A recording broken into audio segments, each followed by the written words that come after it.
World is a story that we're making up as far as how we choose the world. Why wouldn't you choose a good story?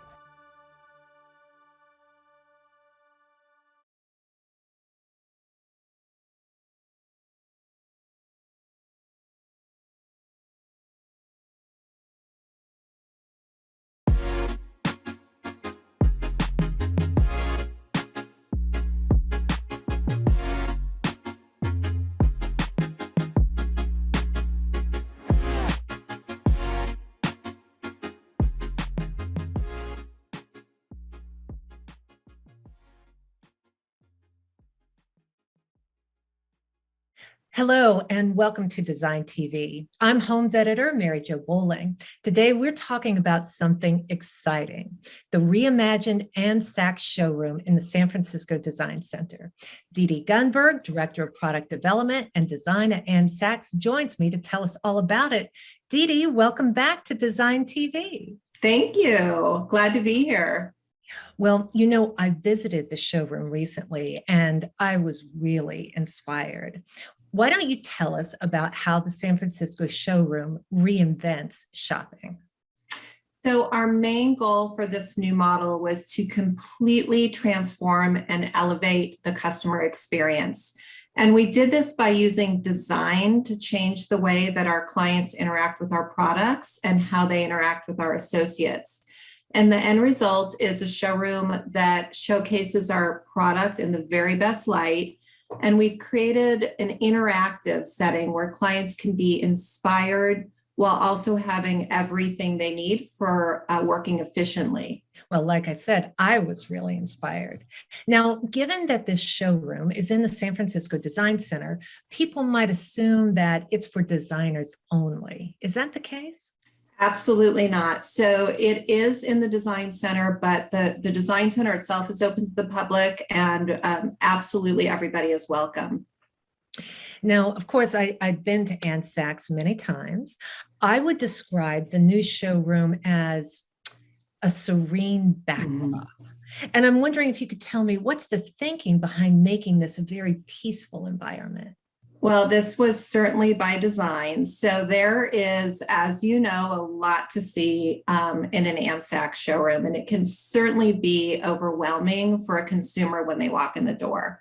So we really wanted to eliminate visual clutter as much as possible and create spaces for your eye to just rest. And so, for example, instead of 50 floor pads covering our floors, we have a single flooring tile, and we've put those floor pads into drawer pads. We've used white and cream throughout the showroom and in our fixturing for a neutral backdrop. And we even thought about, the ceilings overhead and how we can eliminate that visual clutter by using ceiling clouds throughout the space. So it was a balancing act of how to make all of those textures and patterns and colors really worked together in a visually pleasing way. Oh, God, it was very almost museum or gallery-like. Oh, good. Now, why did you imagine the space right now? Why was it time to do this? Well, San Francisco is actually the first of several new remodels or new locations. So it really made sense to rethink the concept, of course, before we invested in additional locations. And I think it's also important to constantly be challenging ourselves about ways to create the best customer experience. And we knew that changing the model would really be the best way to serve our clients. I see. So more to come in other markets. More right? to come. Now, new features make it easier than ever for people to assemble compelling looks. Can you explain how? Yeah, we have several new features throughout the showroom, and they mostly lie within what we're calling our design studio space, which is really the central hub of the showroom. And when I talk about the showroom being interactive and facilitating efficient working sessions, this is where it all happens. So there's actually three main components in the design studio.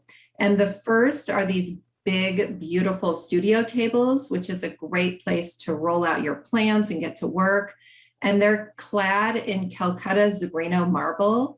They have a gorgeous porcelain top, and they have concealed charging and electrical, so you can plug in your laptop, you can charge your phone.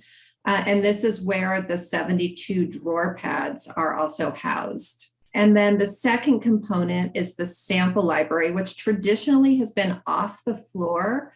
We've brought it onto the floor, so you never have to disengage with your client to run back and go get a sample. And aside from being really efficient, the design of the sample library is so beautiful. The boxes are clad in waxed linen. They've got this lovely little leather pull. And the visual of seeing all of those boxes lined up is very organized and disciplined, which is a really nice visual contrast to all of that color and texture on the wall. And then flanking the studio tables is our new racking system. And this is where we keep our display boards. These are white, they're well lit, and they really help to create a neutral backdrop for the boards. And then in the center of our display racking system, we have a magnetic mood board. So you can either use it for storytelling or for a mood board, which is really fun.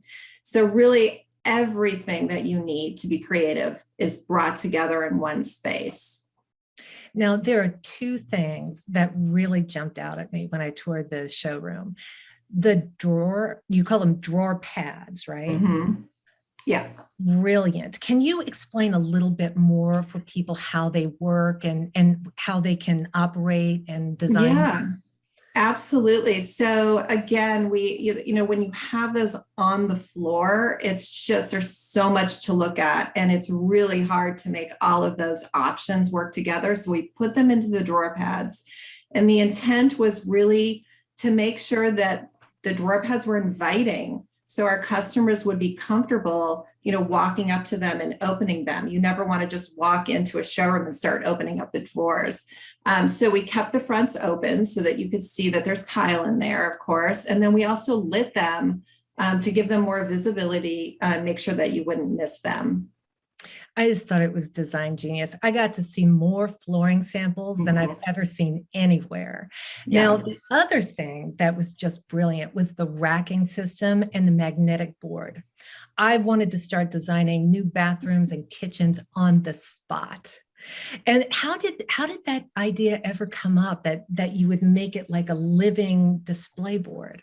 Well, as you know, mood boards are everywhere. It's what everyone's doing on Instagram. It's what everyone's doing on Pinterest. And there's so much fun to do. And so we thought, how can we, create a space in our racking system in a vertical way so that clients can create their own mood boards, or our sales associates could create mood boards based on the season or, whatever's happening in the showroom for an event. And so we thought, well, let's, magnetize it, and we can use that space really nicely for that. Oh, so much fun. Of these new features, what do you expect to be the most valuable for designers? Well, I think we know I love the vertical mood boards. Honestly, I think the sample library on the floor will be a game changer. I think clients will be able to use the sample library and maybe find things that they never even knew that they needed. And they'll be able to do that because it's just so close at hand, the person helping them. Absolutely. Everything is right there. You can pull out a drawer, start spreading out all the different colors, and everything is just right there for you to work with. Now, one thing I really enjoy about the new space is the way that it helps you envision how things will look once they're installed. So tell us how that's possible.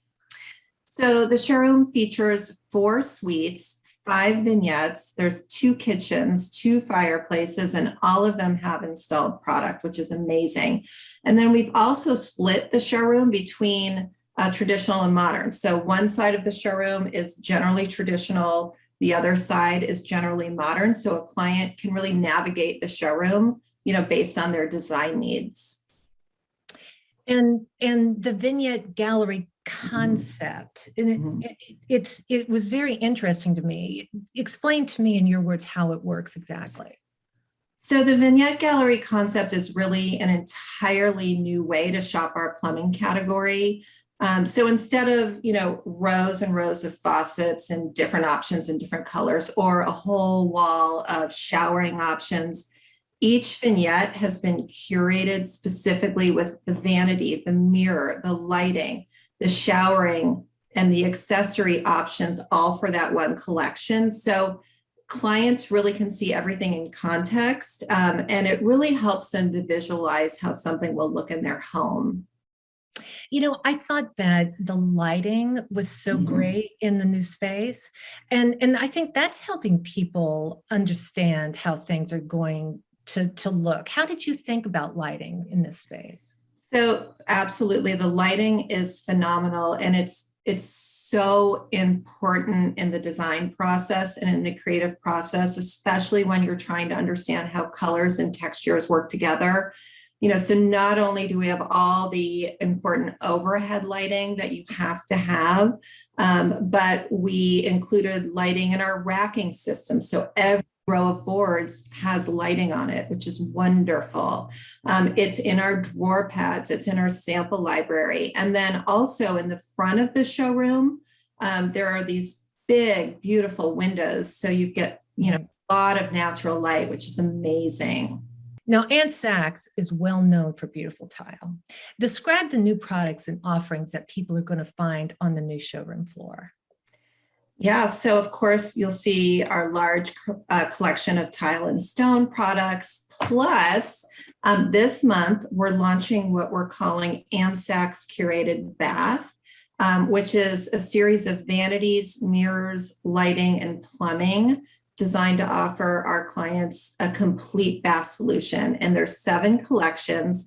We developed these in partnership with our sister brands, so Callista, Roburn, and Kohler Lighting, and all of them are on display in our showroom. I mean, it's a one-stop shop for sure. Yeah. Right? Now, a trend that I noticed when I was there, I said it's a trend that was rippling through the showroom. And I'm talking about fluting. I saw it in the tile, in the new vanities, and many more. What do you think of this popular motif? I love it. I want to flute everything, of course, but it's a huge trend right now. We see it in wall coverings, we see it in lighting, we see it in fixtures. And it's a really nice way to ground the space without overwhelming it. So we did use it in the showroom. You'll see a gorgeous wall of terrazzo fluted tiles. And our brand new fluted stone vanity top, which is part of our Ansacs Curated Bath. And that one's not to be missed. That's a real beauty. Yeah. Now, for someone, let's say, who is new to Ansacs or they're visiting this Ansacs for the first time, how would you recommend shopping it for the very first time? So I would definitely say to enter through the front door on the street side. Don't, go through the design center through the back. And I say that because the front entrance is super impactful. So it's got, like I said, incredibly high ceilings. You've got your modern fireplace and modern kitchen on one side. You have your traditional fireplace and kitchen on the other side. And then we've got these beautiful slab stone piers, which ground the space really nicely, and they give the client a great sense of what their stone would look like. But they're pieces of art, and they're part of the architecture of the space. So you definitely want to go in through the front, and then once you've experienced that, of course, go through the design studio, open up the drawer pads, check that space out. Go to the perimeter where the suites and vignettes are, and then once you've kind of absorbed all of that, then I would recommend, sitting down at the studio table and getting to work and really focusing, on your project. Exactly. And I saw so many people doing just that. I was inspired by what the person next to me was putting together. Now, I know that this showroom is new, but I also know that as a brand, you're already looking to the future. So what's ahead for Ansacs? So we will be rolling this model out to Los Angeles and Orange County, and you'll see those open up early next year. And then, like I hinted at, we are exploring several new markets, which I'm not going to disclose right now, but you'll see us expanding, which is really exciting. And then we're also opening our very first slab gallery in Dallas this Christmas. So very excited about that. That was really a discovery for me when I visited. I you had so many slab products. Yeah, we do. And I'm super excited about the slab gallery because we can do really large format slabs. The slabs that we show in San Francisco are kind of 30 by 72, so they're a little bit smaller. But once we have that slab gallery, we'll have access to large slabs everywhere. Well, wonderful. Dee Dee, it's always a pleasure to have you on Design TV. Thank you so much for joining us and for letting people know what to expect when they go shopping at the new Ansacs showroom on Henry Adams Street in San Francisco. And thanks too for everyone for tuning in. We'll see you next time.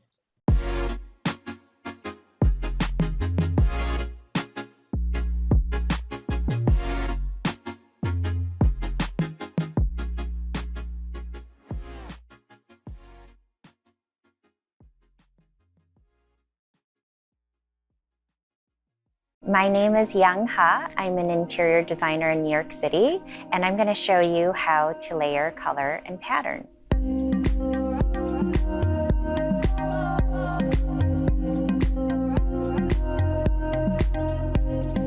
One of the best things to start with is first the basic principles.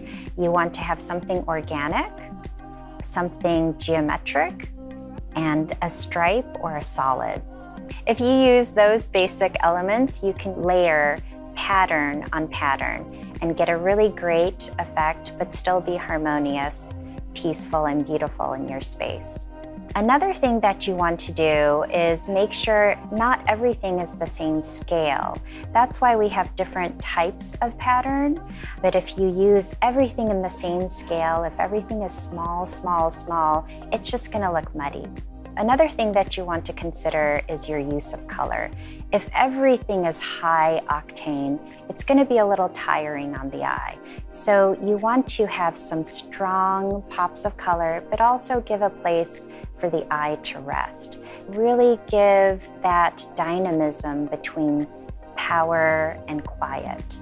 And you're going to do the same with pattern. So it's all about the balance, and I'm going to show you how to do that. Over here, we have the really fun green scheme. And look at this rug. It's really beautiful, fun, geometric pattern. And on top of that, we have What's Happier Than Lemons. And this works as a stripe and also a geometric. And then here we have this really lovely needle point that kind of softens everything. It works as the neutral and a place for your eye to rest. So one of the things you do want to avoid is being too matchy-matchy. If things are really matching, it's just going to look like nothing. If you're really trying to mix pattern, one of the things you're trying to create is drama, excitement, and a little bit of tension in the room. You want to make sure that patterns are speaking to each other, that there's a wonderful conversation, that there's this harmony and rhythm. Another thing you want to consider is texture. Texture is yet another dimension in mixing color and pattern. Something that has a very fine texture mixed with something that has a rough texture also creates part of that landscape. You have to sort of decide where you want the drama or the eye to first focus on. That will help you create a room that isn't just a mishmash of color and pattern.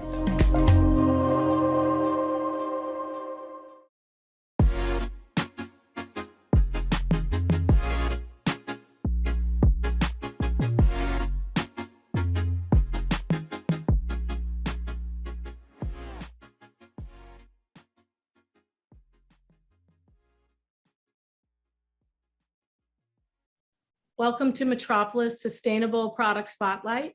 I'm Senior Editor Kelly Beeman. Today, we're visiting with manufacturer Aquafil, the producer of Econil. This is one of our favorite materials because it's recycled nylon made from 100% waste material and widely used in other companies' carpeting, flooring, and recently furniture. Great for earning LEED credits. One of those companies, those furniture companies, is the Delos company. With us today are Giulio Benazzi, Aquafil's CEO, and the inventor of its recycling process, along with Leah Phillips, founder and co-president of the Delos Company.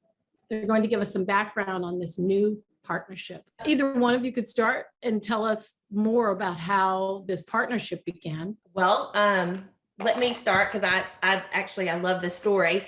So one of our private label customers is Room and Board, who we enjoy working with. And one night I got a text message from the then buyer. And she said, I'm looking at these shoes, I'm in a store. And she goes, my dream is for you to be able to make some custom carpets for Room and Board using this fiber. And so my husband is determined that I can find anything when I Google search. And so I did. And that very evening, I sent an email to Aquafil, who was surprisingly 7 miles from my front door. So it's just so funny how things work out sometimes. And I had a response that evening, and I was meeting with the US team here the very next morning at 8 o'clock in the morning. And we signed the deal by noon the very next day. And so it's a big joke now between our company and Room and Board that, if they want something to stick me on it, because I'll have it done by the very next day. That's awesome. That's great. So this is rugs, the partnership that you, forgive me, I mentioned furniture because of course the applications for Econel have been expanding, which is what we spoke about when Julia was on before. But this is amazing that you were seeking this specific kind of solution. So maybe Julia, you could speak to the benefits of using Econel, which are obviously what Leah was drawn to. Yes, well, I am living at 7,000 miles, not at 7 miles from, Leah, but I mean, Econel is always the same.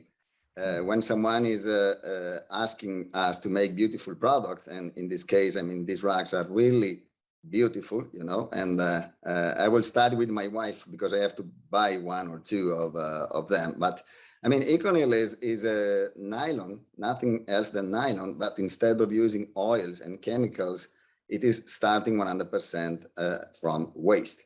And clearly gives exactly the same performances of nylon. Well, actually, Aquafil is producing a lot of colors. So, I mean, designers can really, how can I say, enjoy all their creativity without any limitation. And, Econel is this, It is leaving creativity to designers, but not taking raw materials or materials from the planet. Got it. Yes. It's always better than using virgin nylon. Normally referring to primary material with the word virgin. But, coming from petrochemicals, I don't like virgin, I like fossil fuels or petrochemicals, but I understand what you're saying. Okay. No, thank you for clarifying that and correcting me. I definitely, I think we can benefit from getting more specific about it. Are there any limitations for the applications? I mean, you've been expanding these applications, so I wonder, what do you see as the limits? Not really. The limitations are the ones that are typically of nylon. But nylon, as you know, is one of the most performing fiber and polymer. So really very, very little ones. You can make carpets, you can make floorings, rugs, you can make furnitures, you can make fabrics, you can make beautiful fashion products. Everybody knows that Econel is the preferred fiber by the most incredible luxury companies like Gucci, Prada, Burberry, Stella McCartney, and many, many others. Can even be used for 3D printing applications. So very, very small limitations. Nylon is a fantastic molecule. Very versatile. Leah, perhaps you could give us the name of the collection of rugs that you are creating. The collection that we're launching at Neocon is called Technicolor, and really with Aquafil's 50th anniversary, we felt like it just made so much sense to celebrate its beautiful saturated color in a more purist sense. We launched earlier this year a collection called American Heartland, and it had a lot of heathering and a lot of over tufting. And so we just kind of went the purist route on this collection. So it's geometrics and organic modern pieces that are kind of reminiscent of pop art. So they should be fun, but still very sophisticated, depending on how you color the piece. We do custom rugs, so the sky's the limit. We do very large rugs, like we can do a 13'6" by 60 feet without a seam. So we are in the private aircraft segment, and we do a lot of shapes, and we do this in 6 weeks. And with the cost of freight and the issues with delivery, it has even made so much more sense. So we're very thankful that we invested in this before it made sense. You mentioned the private aircraft segment. Do you mean these will be used on private jets? You can typically use up to 15% of nylon in a piece for it to meet FAA regulations. And Julio has some beautiful metallics in his line, and they look stunning when coupled with New Zealand wool. That's beautiful. That's amazing. Here's a question. Were you always aiming for to use recycled materials in your product lines to find a way to incorporate them? I am very pro wool. In fact, I toured the US for 2 years on behalf of the Campaign for Wool to teach, we're not a wool culture here in the United States, and it has such an incredible sustainable story. And I was being bothered by designers day in, day out to add nylon, petro nylon, and I just wouldn't do it. I wasn't comfortable with it yet. And so when Room and Board tipped us off, and then we met with Aquafil, we were like, this is exactly what it is that we've been looking for. And so when my husband, Ivan, and I created Delos, we really wanted to create a product and service a customer segment that we were proud of, and manufacture product that we ourselves would be interested in. And so we have stuck to that. And so this partnership makes so much sense for us. And we have been very surprised to see how much of our business has shifted over to the Econol product. Orders, they were orders, so don't stop. Yeah, there were orders for your product. No, I mean, the fiber is incredibly beautiful. There is no downside. And so, we kind of expected that there might be, that maybe it would, run a little bit less evenly, but we, as our customer base, have been so pleased. And the metallics especially have been so well received in, today's trends.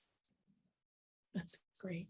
Do you have future plans for additional designs specifically for Room and Board? We do. We should see some additional pieces added for 2022 that are exciting, that kind of go along with their business segment.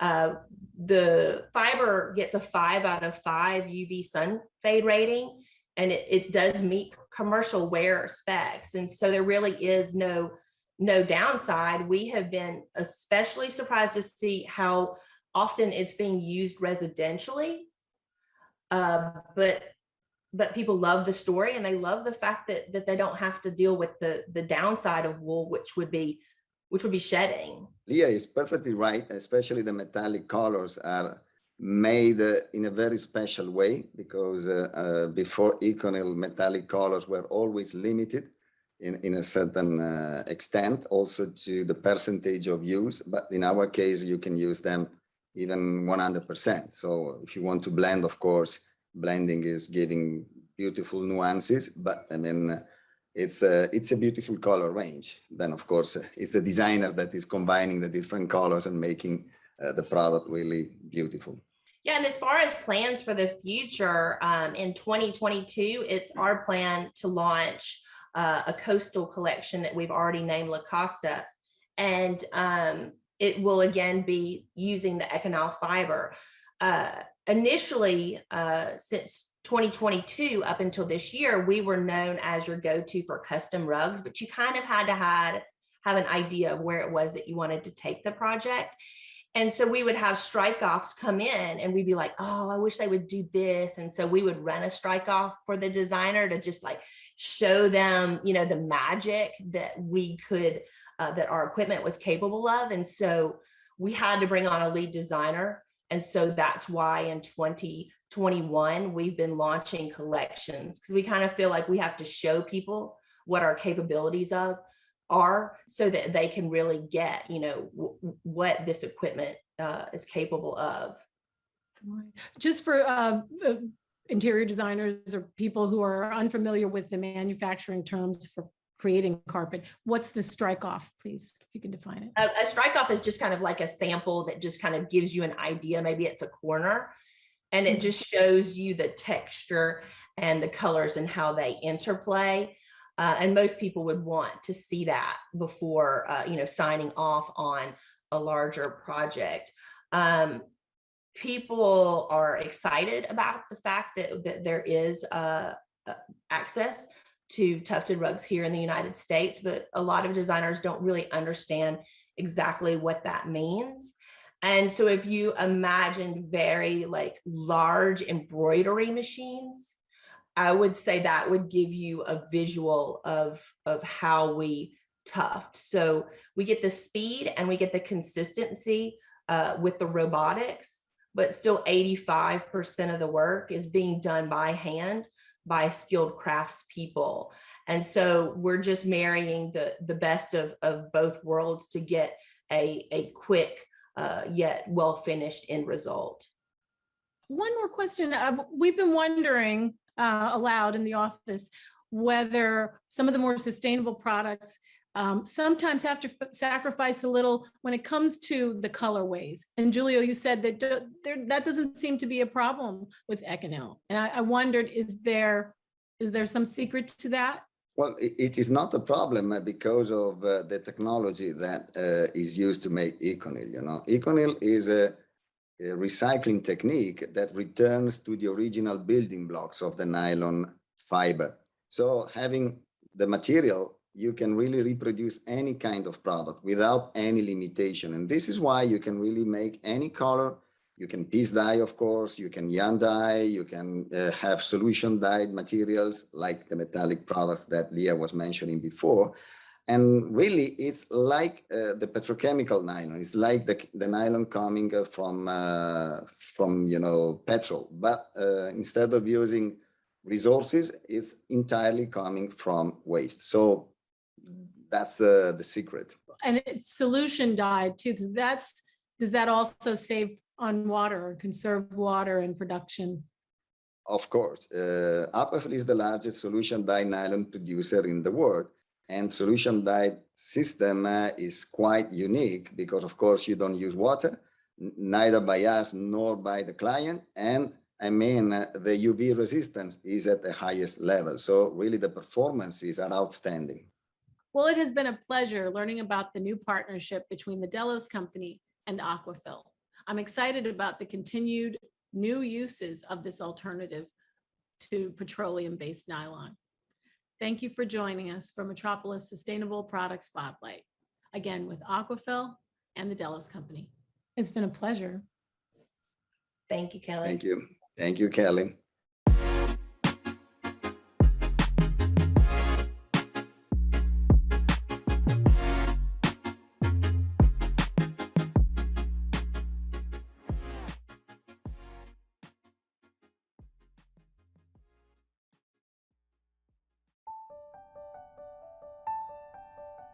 My love for teaching probably is really connected to the same reason I moved away from doing art for so many years, was that I want to do something that has an impact. It's kind of like at the end of our life when we turn around, we look and we see what's the wake that we're leaving behind us. And did we leave this world a better place than when we got here? Teaching really affords me that.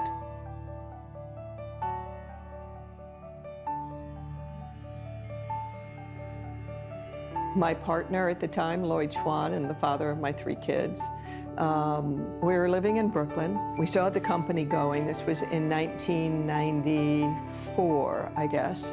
And so we started thinking maybe this isn't the place. to be raising children and ended up moving out to Pennsylvania. It wasn't until we'd been there for about a year that I got a call from Parsons School of Design asking if I wanted to come in and co-teach a course. And I fell in love with teaching. So this was really great, and after I'd been there for a while, I got a call from this university in Philadelphia University at the time, it's now Jefferson, in 2011. And it's been really extraordinary because opening a studio here in Philadelphia where my work is really concentrating on lighting and teaching at a school where they've allowed me to develop curriculum based on what I do, where the students are designing luminaires as well as creating large-scale lighting installations and doing digital projection. I'm doing research with scientists who are working on, the effect of light on the body, and it's really linked what is going on in my studio to my teaching. I love when you get through to a student and they become curious. Or when you get through to a student and all of a sudden they see the impact that creating something beautiful can have. As a young person who wants to be in the creative field, things have changed. When I was teaching 15 years ago, everybody wanted to be Karim Rashid because he's a rock star designer, he's real famous. Now, students that I'm seeing want to come in and they want to make a difference in the world. They're not so interested in being the next rock star designer as they're interested in solving the problems that they're growing up with. So I think that they are so much more in tune with the need to make a difference in this world and set things straight. And so I think that we're going to have a generation of designers and artists that are doing it for different reasons. I tell my students a lot, especially by about midterm, right? When they all get really exhausted. Think about what drives you. Think about what really feeds your soul and make sure you find time for that. And the other part is that I think that when you figure out what you love to do, you have to make a commitment to do that. And there's so many reasons not to be in the arts, right?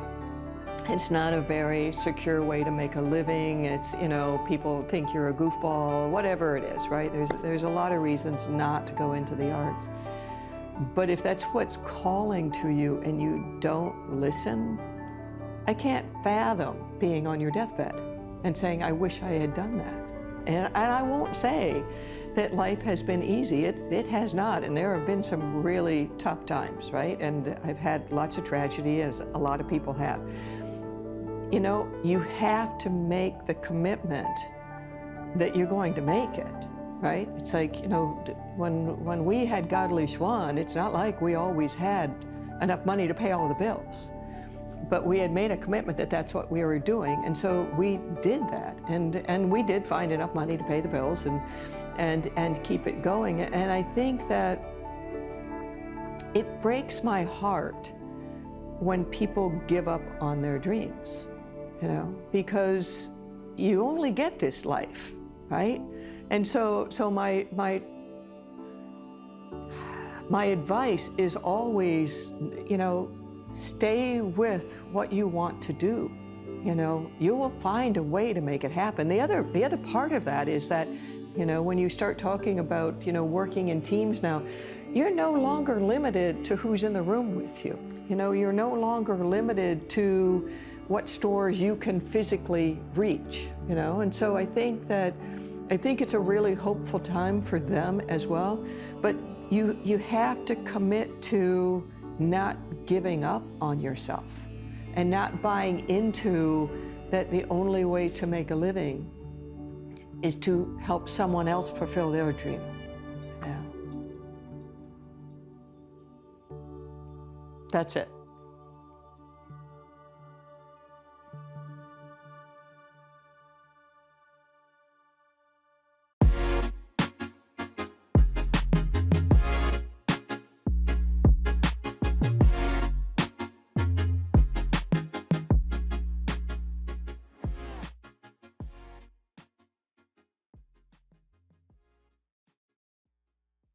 design friends. I'm Cindy Allen, editor-in-chief of Interior Design. And for today's program, I want you all to imagine this. It all started in a barn and then moved to the elevator. Yep, we're talking with our friends at SnapCab, who are providing flexible and customizable workspace products so you can return to work and be who you are there and have the space you need for all your ideas. So let's get the backstory on this innovative company and hear how it continues to evolve, especially during the pandemic. And then we'll reveal a host of new products and solutions. Okay, I'm delighted to be joined by the dynamic duo, Glenn and Carla Bostock. Glenn is the founder and CEO, yeah, he's the big gun, and his daughter, Carla, who is pretty new to the company. She's the designer and art director, because for SnapCab, it's all in the family. Hi, guys. Hi, Cindy. Hey, Cindy. This is so much fun having you, Carla. I can't wait to hear all about it. But Glenn, I know, right? We usually keep the talent behind the scenes. Oh no, now she's coming Now forward she's out. in all of her shining glory, for sure. All right, so Glenn, you're a fairly new company. You've come onto the scene, you've like taken the industry by storm, which is fantastic. But for those who need a refresher, simply put, what is SnapCab? So SnapCab, everybody knows what a phone booth is. So if you start with a phone booth and then you can flex it to almost any size so they can turn into little meeting rooms. Think of putting a diner booth in a box and you can have a little meeting. And now with the pandemic, because the pods are made to be so flexible, we're transforming the pods into being the appropriate product that you need to come back to work for privacy and for isolation and all the things you'd want to be able to focus and feel safe. I know, I think designers are going to really love that. It is like a kit of parts and very customizable, but we're going to get to that. We're going to get to all that. First, the story is such a great one, and it really proves that like an idea can turn into something much bigger, and it's a great inspirational story. So let's start from the beginning in the barn, like the Cliff Booth version. So you said we're a fairly new company, and we are a startup pod company, but we started in the barn in '83, and then we were doing custom cabinet work, high-end cabinet work, up into the '90s. In the '90s, we developed an elevator interior system that for us was a lot like a cabinet, but it was repeatable. And we ended up getting contracts with all the major elevator companies. So many of them sell our products for the upgrades. And that elevator interior, someone saw us, a consultant from WeWork saw us and said, hey, gosh, that elevator interior you have, if you just paneled the outside of a box and put a door on it, you'd have a pod. Could you make pods? And so we got into making pods. So when was that? 2016. 2017, we came to Neocon with our prototype and we won a Best of Show. 2018, we ended up working with Steelcase. In 2020, we became open to the entire market. We hadn't always been open to the entire market. Now we're open line to the market. And as you know, 2020, we also entered a pandemic. So it's been an interesting start to a startup. Right. And for everyone out there, yes, you have a deep history in making things and newish to our industry, which is fantastic. And I love that you're the right kind of company that can pivot. So that's a good story as well. But let's pull Carla in a little too. Carla, so I understand you went to school for design. So tell us your background and when you started with SnapCap. My background, so I've been an artist growing up, and then I went to graphic design school out in Vancouver, British Columbia. I graduated there, and I did some freelance work. I heard you graduated top of your class, actually. Yes, I did. Yeah, I got to be valedictorian and won some shows. So it was definitely the career path that I really wanted to take. And then when I started with SnapCab, I did I still do a lot of graphic design work. And then I've moved into different positions in the company as art director, marketing manager, and I work a lot with the aesthetics of our products, which is really fun and exciting. The job is fun every day. I look forward to it. Wait, so, but when did you start with SnapCab? I believe, well, I started, it's been a long road. I mean, when I was a kid, I did some, little things. After high school, I did an internship with SnapCab, and then I went, did some different educational paths. And then I believe it was 2016, I believe it was 2016 that I came back and am here now working with SnapCab as a designer. Yeah, that's terrific. Hey, it's always good to like go out and feel your oats and then come back to where you should have been all along, right, Glenn? Yeah, it's hard to explain when somebody has a gift for something. And so Carla's a graphic designer, but we've seen her through her education path, and she's using that gift she has with her talent, aiming it at our products. It's pretty neat.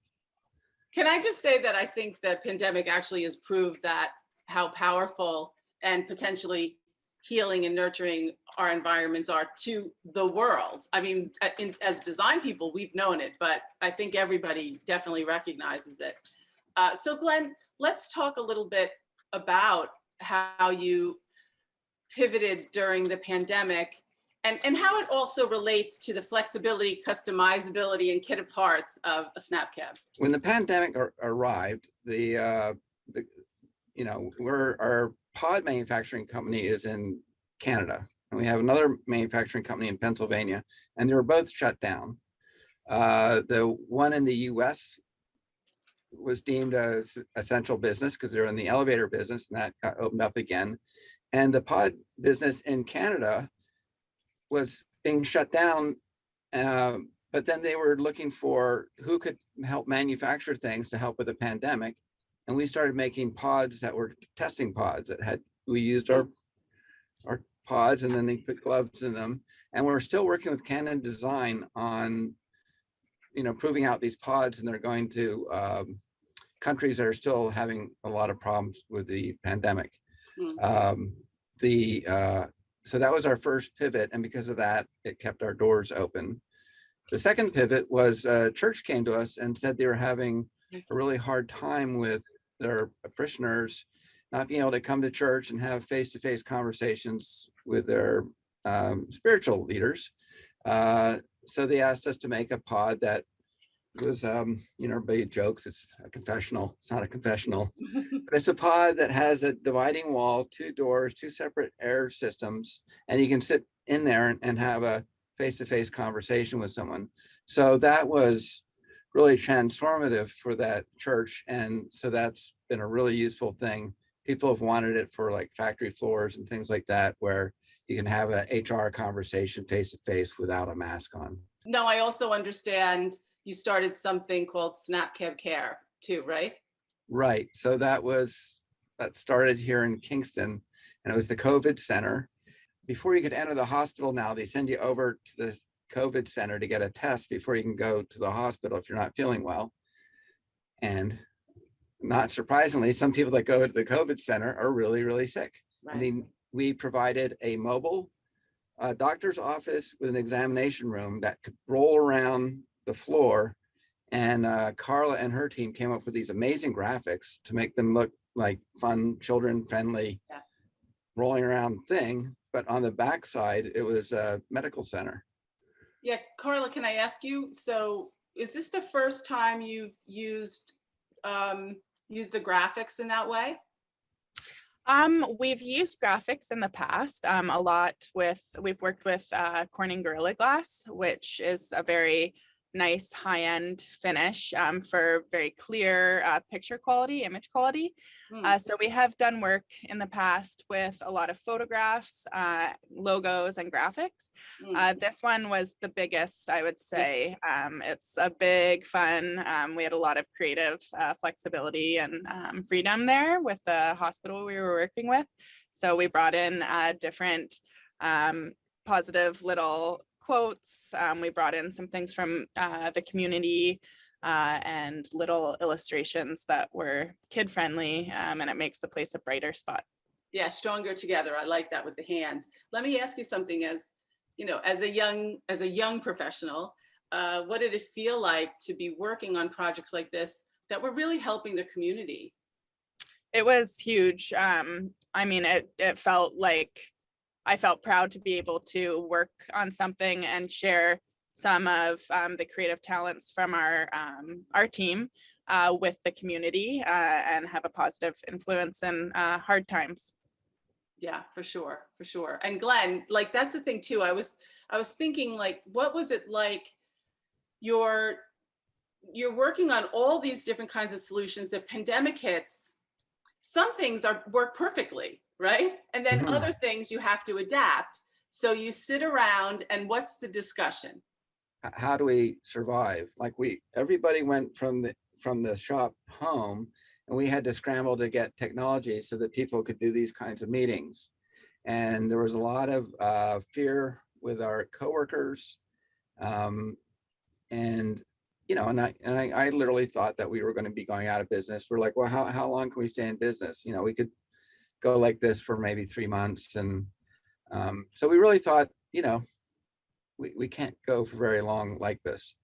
As it turns out, both, the government came and helped with some relief. And then we started getting a lot of attention for helping out. And that kept enough work going. And then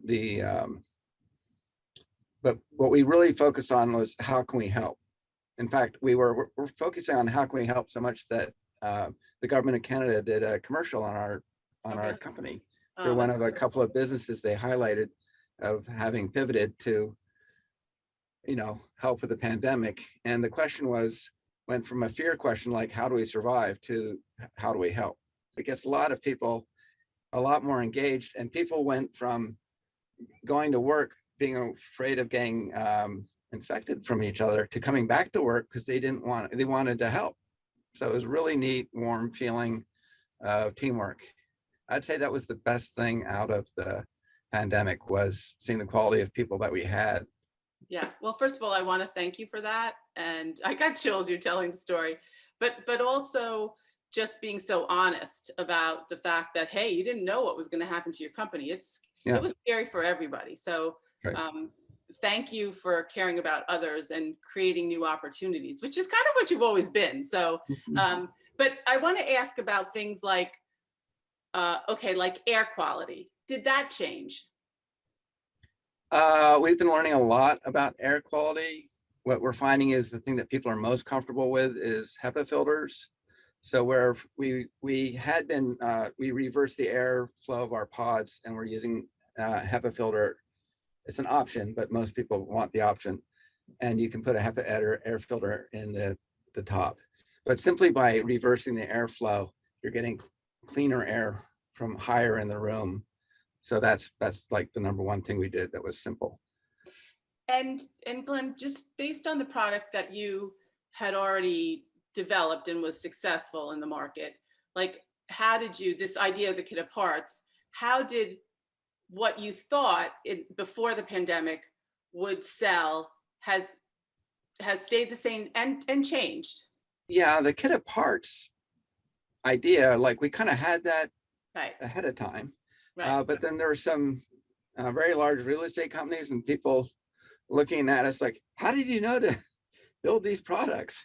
But it's funny how you do one product and all of a sudden a situation comes up.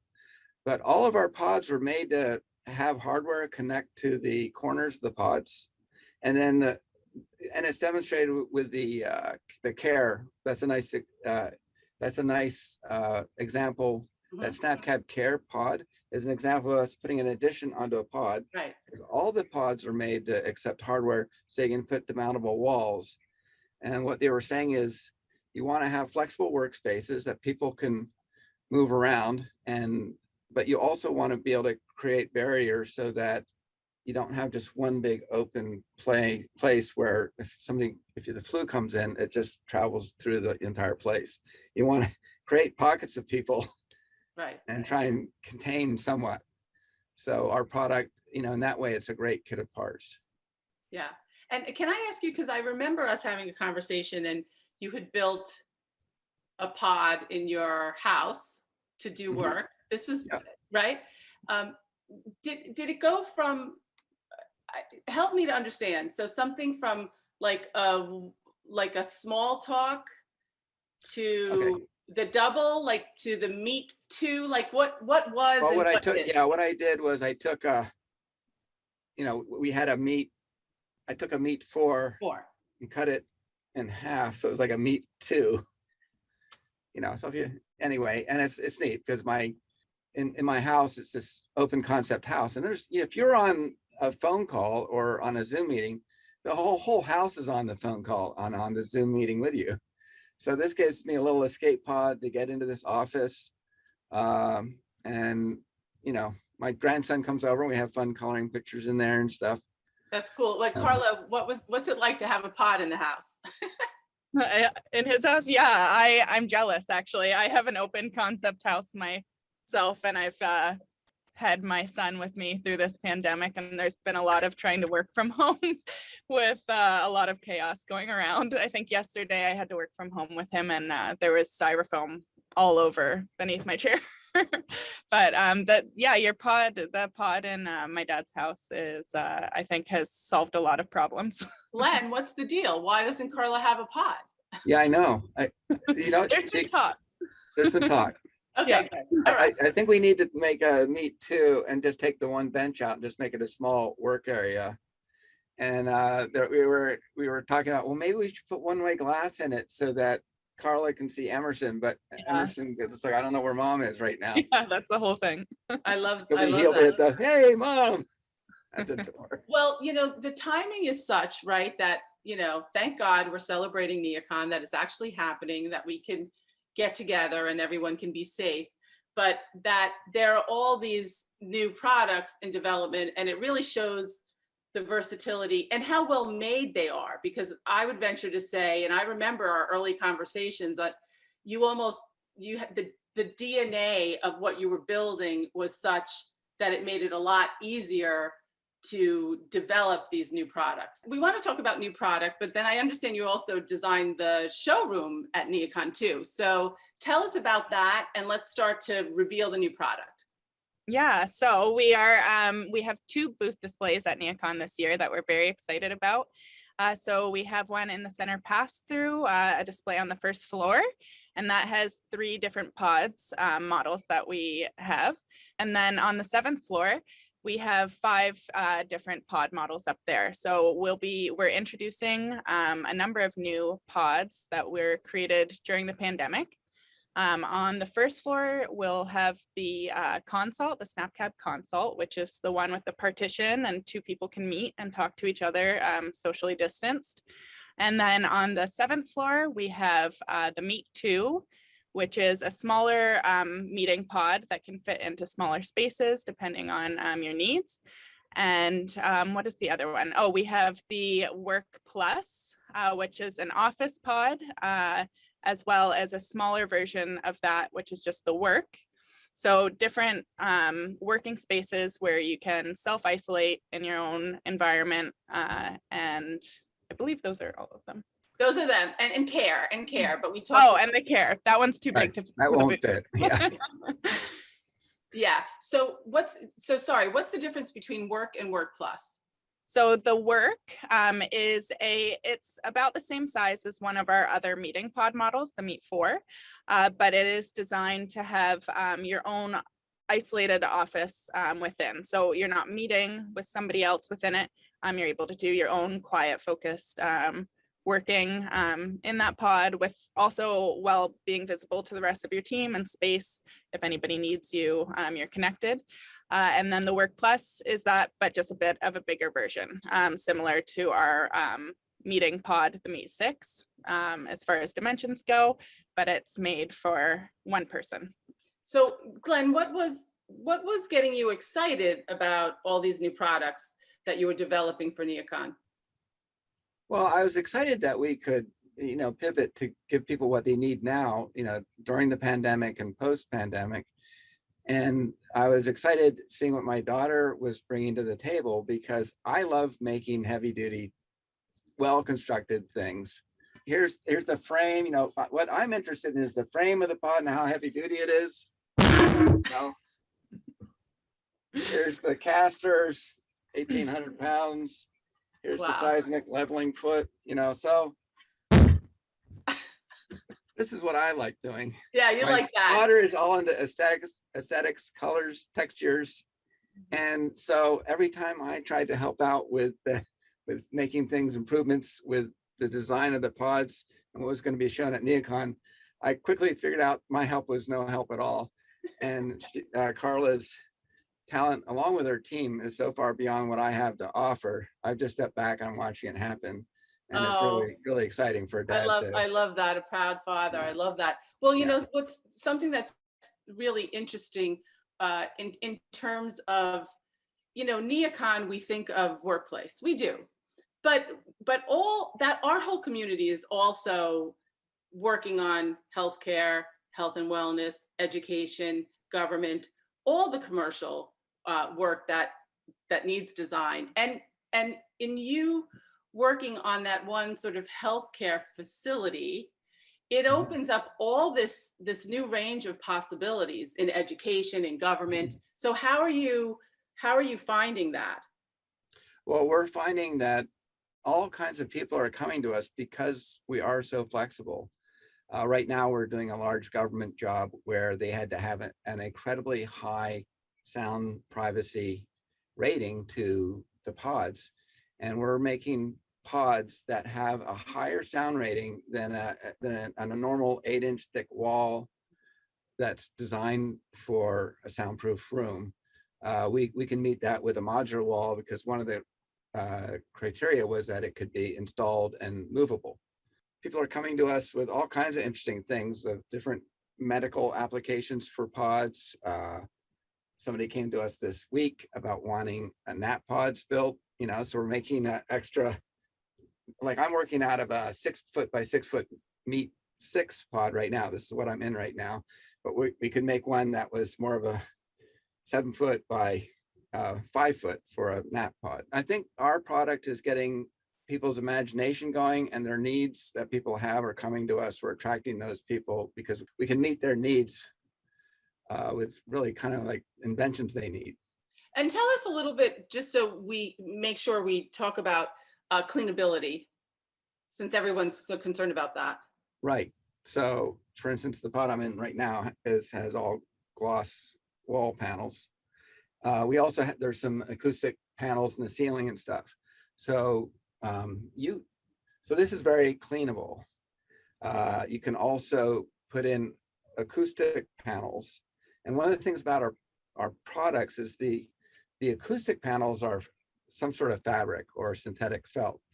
And those you can sterilize them, but they, the nice thing about a SnapCap is these things are all removable and upgradable.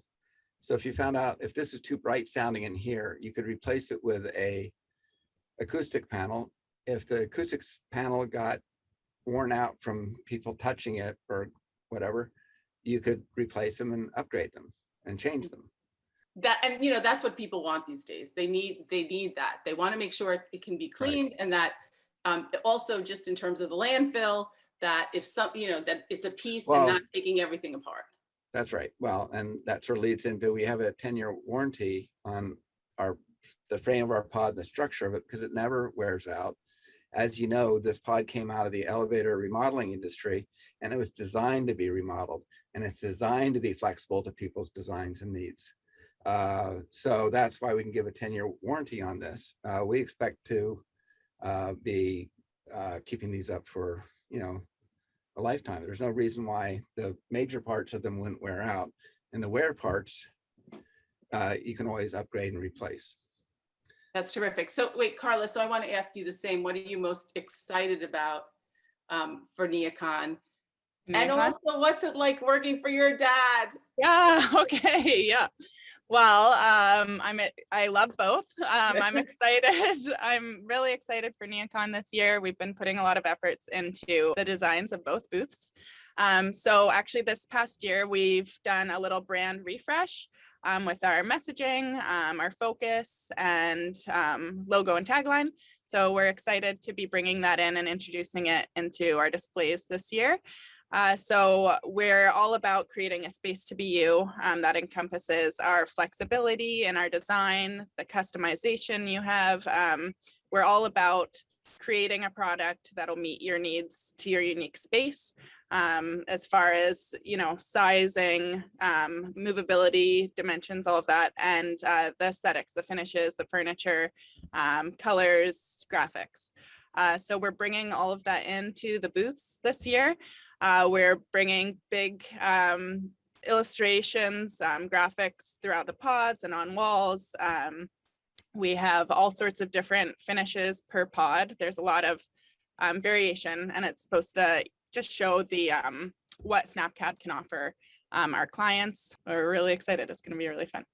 Amazing. I think. Well, I Glenn? don't know hopefully if it comes in time, we're going to be showing an electrochromic glass that turns on and off, so you can have privacy on and off as well. Yeah, we have a pod that has some neon lighting in it throughout the seams. We have glass. There's graphics that wrap around one pod that goes onto this back glass wall.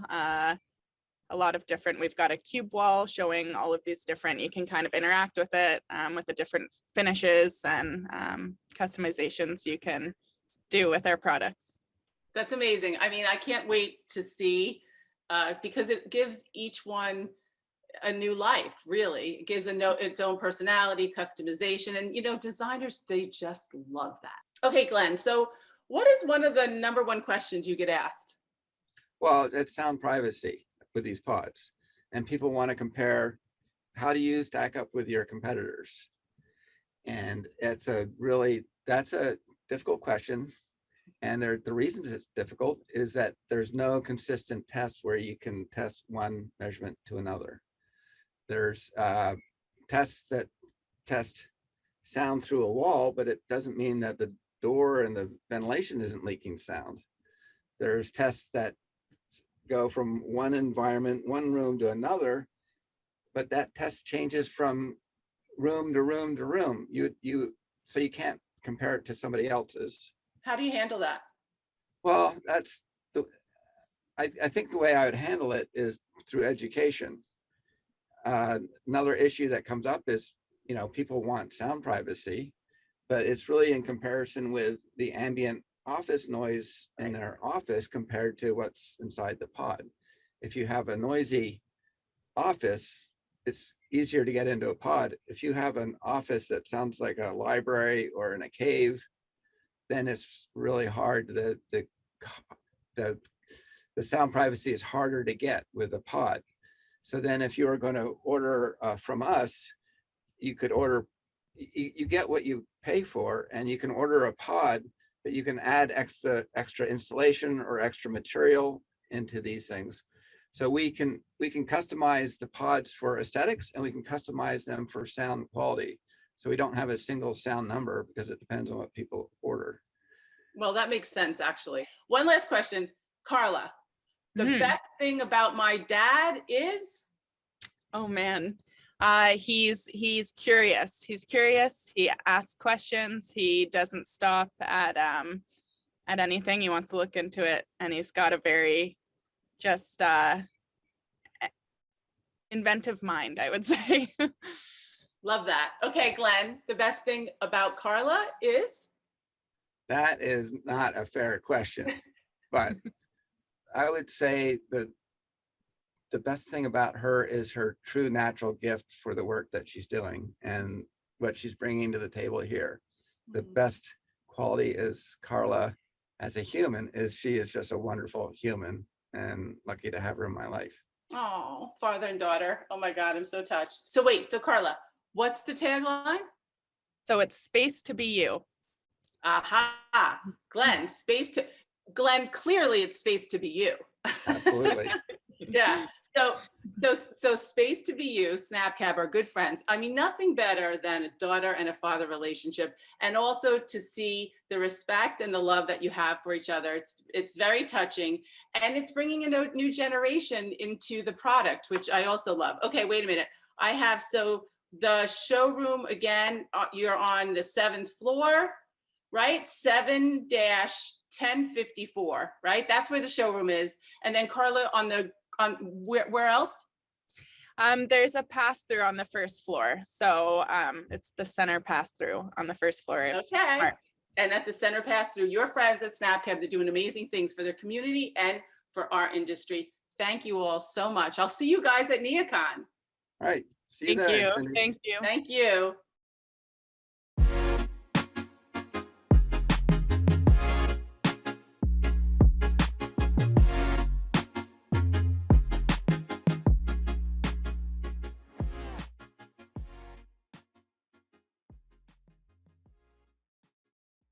Hello, I'm Helene Oberman, Managing Director of Interior Design Magazine, and I'd like to welcome you to Product Live.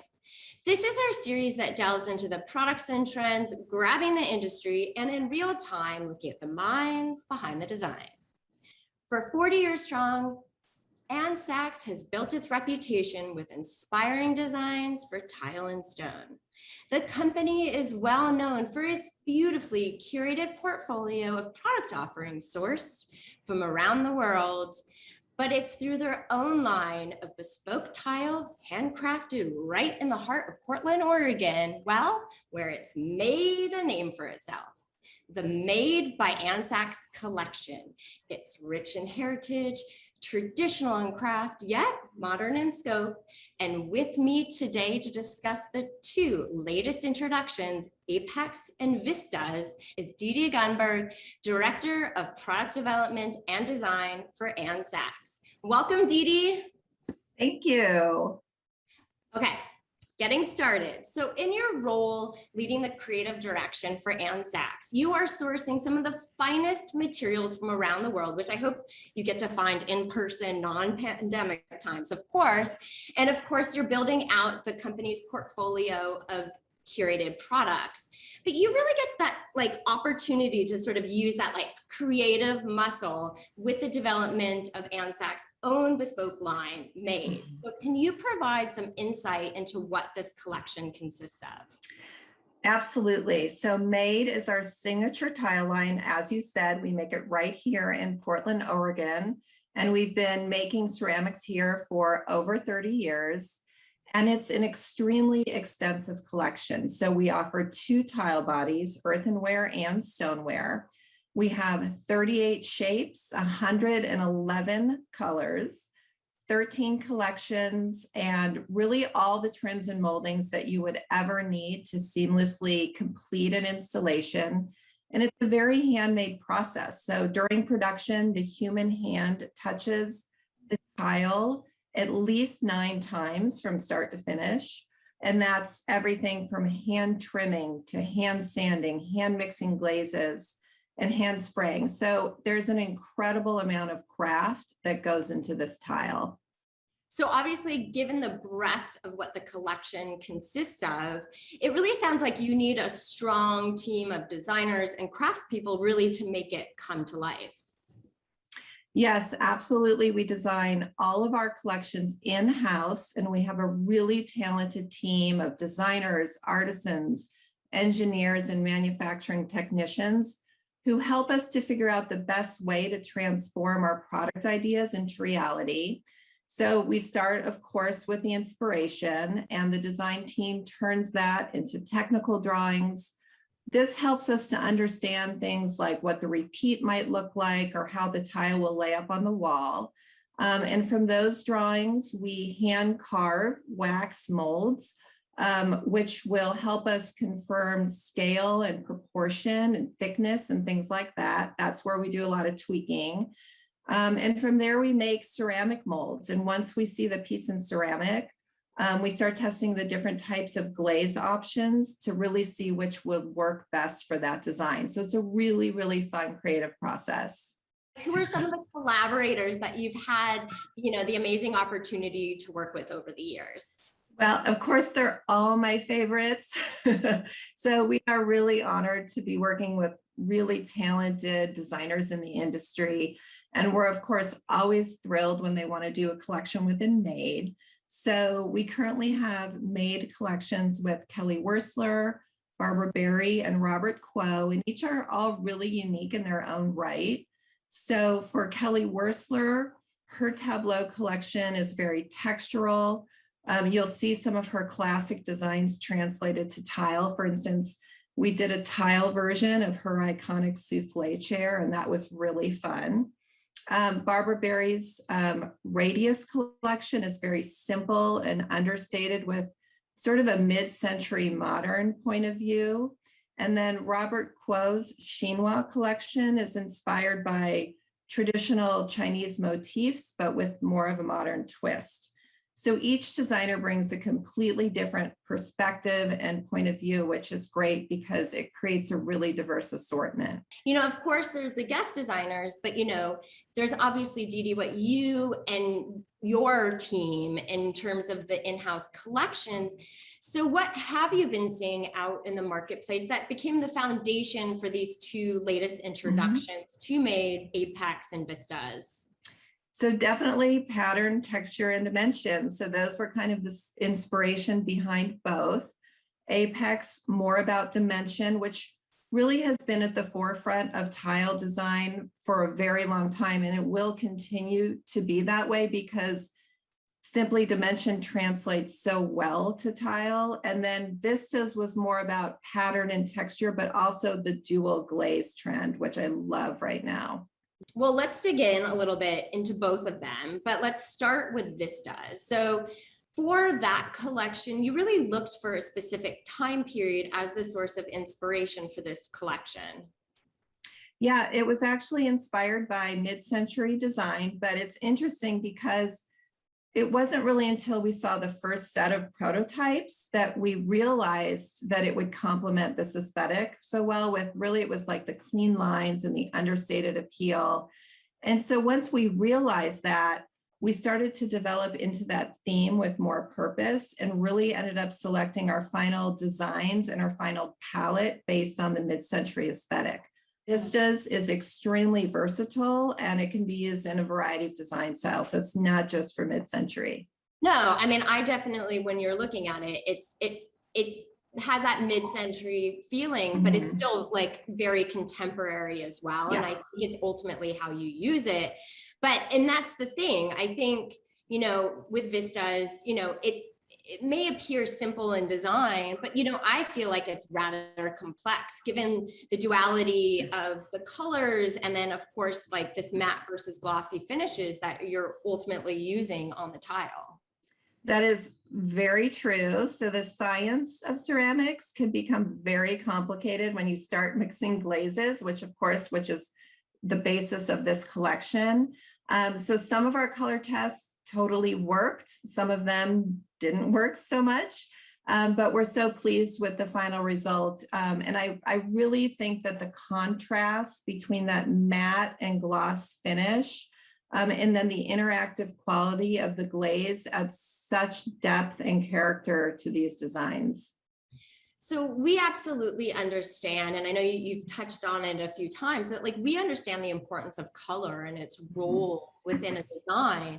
And for Vistas, you created a very, I mean, it's a fairly small but very curated palette of bolds and neutrals. And so how did you hone in on those like very specific colorways that are ultimately used on Vistas? So we knew we wanted a really succinct palette. And of course, we wanted to capture some great neutrals, which is always really important in any line development. And we wanted the neutrals to have that mottled earthy quality so that they felt a little bit more organic and differentiated. But we also wanted to lean into some of the bolder colors. So after testing quite a few options, we really felt that that Vert green and the lapis blue, and then of course that gorgeous black really were the most compelling. And so we always like to develop more than what we need so we can narrow it down to the best options. No, and I think, you know, those colorways are also incredibly on trend, what is out there in the market. Well, I also want to ask you, because something that you sort of touched on briefly earlier was just these interactive glazes, and what exactly are they like, and how are they interpreted, you know, versus what other kinds of glazes are there? Yeah, so as I mentioned, we have two tile bodies. So we have earthenware and stoneware. And the earthenware body is a white tile body that in general, it doesn't really have a lot of variation in it. The stoneware body has much more variation because it's fired at a hotter temperature and it fires much longer. So about 12 hours in the kiln for stoneware versus 80 minutes for earthenware.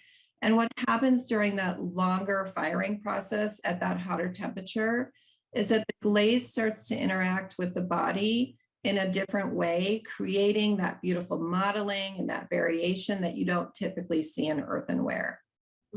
So, well, these interactive glazes that you use on Vistas is actually used on Apex as well.